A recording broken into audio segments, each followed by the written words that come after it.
Estou aqui com o irmão presbítero César Miranda, presbítero já há 18 anos, desde os anos 2000, presbítero presbiteriano, médico de carreira, e chegou ao ponto em que ele está lançando o livro, e exatamente na área que ele tem por formação acadêmica e que ele tem usado, já conversei com ele um pouquinho, no seu trabalho de aconselhamento, que é a enfermidade na vida cristã, que inclusive é o título do seu livro que está sendo publicado pela editora Os Puritanos. Nós estamos no 27º Simpósio Os Puritanos e o livro está sendo lançado exatamente aqui no Simpósio Os Puritanos. Então, vamos aproveitar esse momento e conversar um pouquinho com o Dr. César, e ele mesmo pode falar um pouco mais sobre o livro e apresentar a você que já vai em primeira mão ter notícia desse belíssimo lançamento, o presbítero César. A primeira pergunta, que não podia ser diferente, enfermidade é coisa para crente também? É coisa para crente também. Então, o motivo deste livro, né, um dos principais motivos é exatamente essa resposta. Muitos irmãos têm sido instruídos de uma forma equivocada por líderes que entendem que um crente fiel, piedoso, em intimidade com o Senhor, que tem uma vida de santidade, ele não pode ficar doente, porque a enfermidade é uma consequência do pecado. E o problema deste ensinamento é que é uma verdade parcial. Realmente, a gente vê pela palavra de Deus que a enfermidade é uma consequência do pecado, mas não necessariamente de um pecado imediato, de um pecado flagrante, de uma vida de pecado. É consequência do pecado original de Adão. Então, a palavra de Deus nos mostra claramente que sim, o crente também pode ficar doente. Então, não é o caso, então, que para cada doença, então eu tenho que me arrepender dos pecados que causaram aquela doença, porque às vezes a gente ouve exatamente esse tipo isso. De colocação, exatamente. Pela Bíblia, vemos claramente que Deus, em sua infinita misericórdia e sabedoria, Ele decreta tudo o que ocorre em nossas vidas e todas as coisas com um fim, com um propósito. E isso inclui, inclusive, as situações de adversidade, de tristeza, de luto, de sofrimento e de doenças. E pode ser que Deus esteja, sim, disciplinando alguém, né, por um pecado, através de uma enfermidade. Temos exemplos bíblicos disso, mas não é a regra e não é o único caso, né? Então, nós também temos a possibilidade de Deus estar te lembrando, por exemplo, da sua finitude, né? Você pode estar com uma doença para lembrar de que você não é soberano sobre o seu corpo, você não é o soberano sobre sua vida e que todos nós prestaremos contas e aonde vamos passar a eternidade. Então, às vezes, inclusive, Deus usa a enfermidade na vida de um ímpio para sensibilizá-lo, preparando já o solo do coração para que a palavra chegando lá frutifique. Às vezes, Deus permite a enfermidade na vida de um crente fiel, piedoso, para aperfeiçoá-lo, né, para ir talhando esse irmão, inclusive, por exemplo, o caso de Jó, o caso de Paulo, para afastá-lo da soberba. No caso de Jó, a gente vê Eliú, filho de Baraquel, que o exorta falando que ele seria afastado da soberba através dessas enfermidades.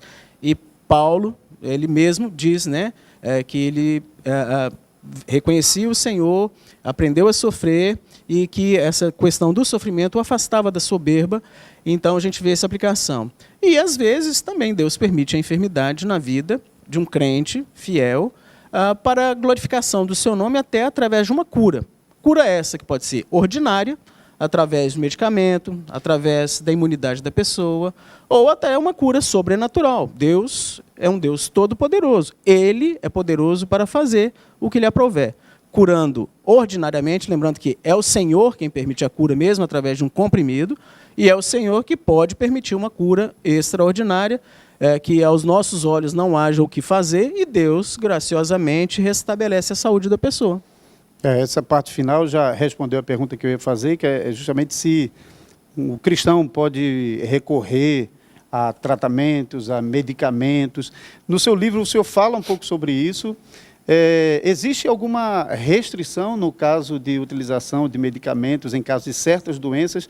Não sei, talvez por ter mais ligação com aspectos espirituais do que físicos?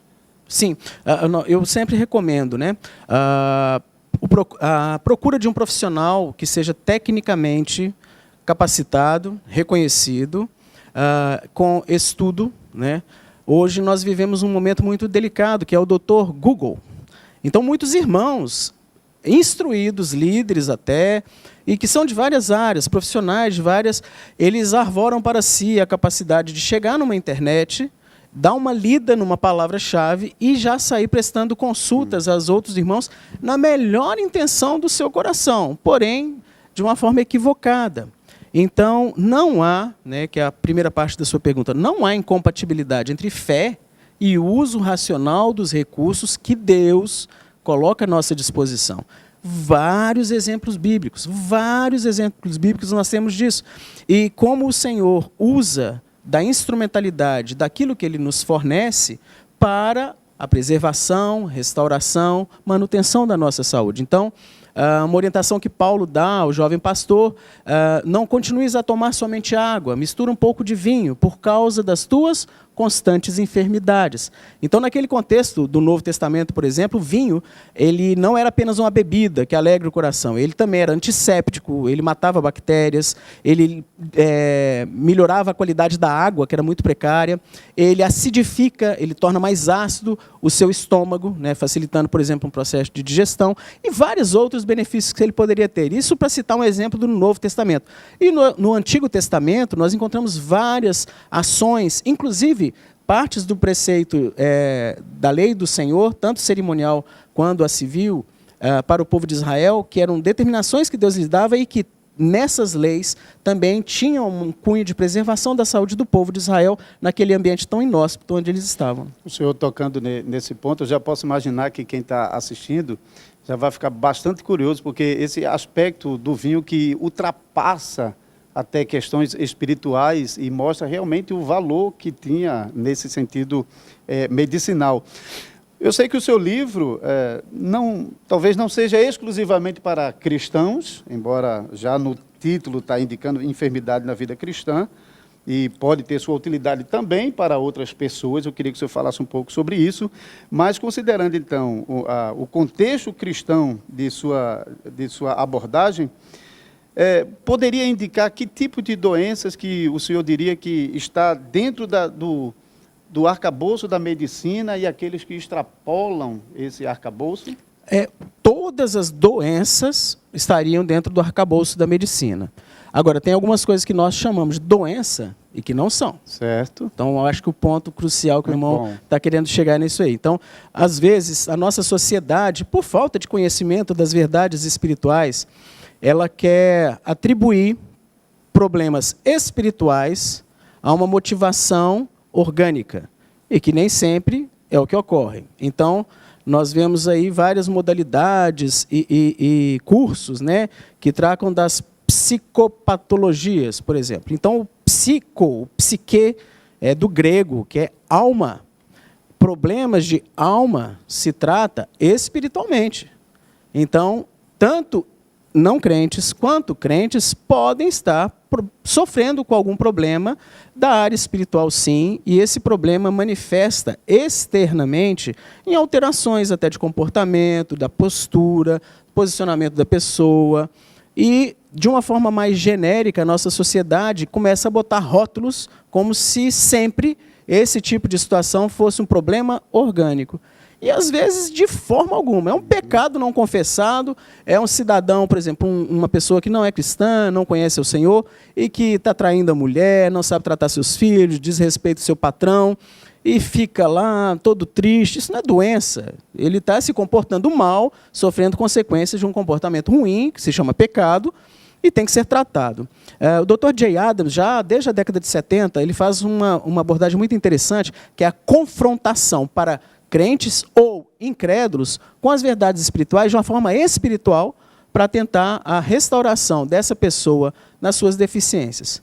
É lógico, pastor Lúcio, que existem sim outras situações de enfermidades orgânicas que também podem levar a esse tipo de alteração de comportamento. Vou citar brevemente uma aqui. Você tendo uma disfunção, um problema na glândula tireoide, a pessoa fica mais triste, mais quieta, perde o interesse, às vezes, por alimentação. E são vários que algum desavisado pode fazer um diagnóstico. A pessoa está deprimida. Não, ele está com disfunção, falta do hormônio da tireoide, basta dar o medicamento por falta do hormônio que atua regulando e equilibrando todo o nosso sistema, né, orgânico, e é fácil de diagnosticar, inclusive, com exame de sangue simples, você vê. Né? Às vezes, o transtorno aí de um tumor, que o irmão está no cérebro, na área determinada, e ele passa a dormir muito pouco, dormir demais, e vai fazer um exame que mostra uma lesão. Então, assim, não podemos generalizar nem para um lado nem para o outro. Né? O conselho que eu falo nessa área que o irmão estava provocando é sempre manter um check-up regular, anual, com um médico de confiança. Se for um médico cristão, melhor ainda, mas sempre para estar atento, percebendo qualquer uma situação que possa, inclusive, dar esse tipo de alteração. Agora, sair precipitadamente, dando o nome de doença a problemas que são da psique, tem que tomar cuidado. E os pastores têm que assumir para si, os presbíteros têm que assumir para si, as mulheres mais velhas aconselhando as mais novas, o corpo de Cristo, assumir a responsabilidade que temos do suporte mútuo, do aconselhamento mútuo e da instrução na palavra, no sentido de exortar ao nosso querido que vemos em pecado com a palavra de Deus. Isso já descarta, afasta e restaura muitos desses problemas. Se eu der o meu livro para uma pessoa que não é cristã, o senhor poderia dizer como ela pode se beneficiar desse livro? Ele expõe muita palavra. Então, eu creio na instrumentalidade da Bíblia, em sendo uma espada cortante que ou vai condenar, ou vai ajudar, ou vai salvar. O propósito do livro não é evangelístico, de forma alguma, mas trata de assuntos graves. E o primeiro tema que a gente aborda é a queda. É uma confrontação, então, que muitas pessoas vão se assustar ao ler, né? Falar assim, gente, mas é um médico que está falando que existiu Adão, Eva. E aí vem toda a cascata de raciocínio que fundamenta e vai confrontar a pessoa com essas verdades bíblicas de que existiu sim Adão e Eva, houve uma queda, a consequência da degeneração do corpo, da criação, a nossa relação com a criação, a interação da resposta inadequada do nosso organismo ao meio ambiente, e no mínimo vai botar uma pulga atrás da orelha, incomodar essa pessoa, e isso já é uma bênção. Eu acho que seria muito bom. Muito bom. Então, já chegamos perto do final, para um cristão que nós vamos presentear, seja ela de qual for a denominação, minha mãe, por exemplo, se eu vou, o que elas podem esperar que elas terão ao ler esse livro de benefício para a sua vida, considerando a enfermidade, qual a função da enfermidade, o que o cristão pode se aproveitar ainda com ela? Eu espero, né, minha oração é que esse livro seja para consolo, exortação, direcionamento. Consolo para aqueles que têm sido, de uma forma até temerária, né, acusados de estar ou em pecado ou não ter fé por estarem doentes. Porque isso não é a realidade. Pode acontecer, mas biblicamente falando, que é a argumentação do livro, não é a regra.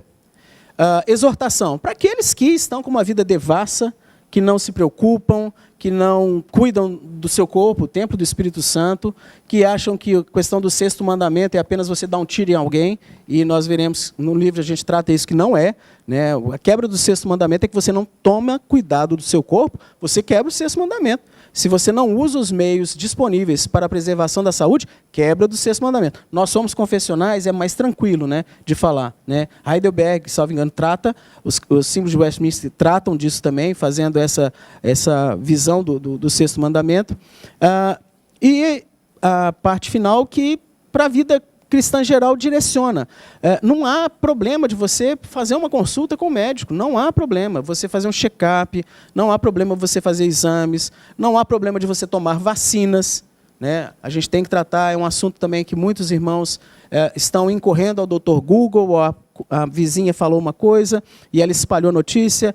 Cuidado, muito cuidado, muita prudência nessas horas. Eu tenho que sair vacinando tudo? Não, você tem que perguntar para um pediatra ou para um clínico quais são os efeitos colaterais daquela vacina, se ela é indicada em todos os casos de uma forma generalizada, se há efeitos colaterais, e você, de uma forma criteriosa e pensada, com um profissional técnico, direcionar, vou vacinar ou não vou vacinar.